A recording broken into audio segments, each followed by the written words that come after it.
ফাহমিদুল ইসলামের বিস্ফোরক মন্তব্য। শ্রাবণকে কি সত্যিই সাবধান হতে বললেন তিনি?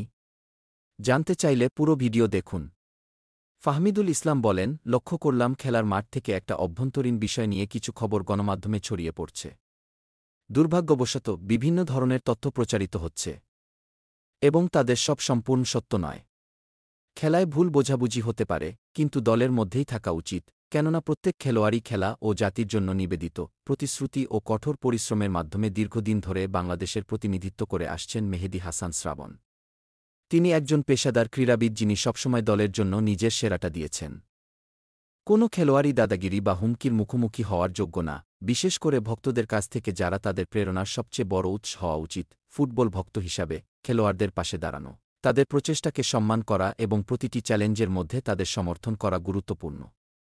আসুন আমাদের ক্রীড়াবিদদের নিচে নামানোর পরিবর্তে তাদের উন্নত করি।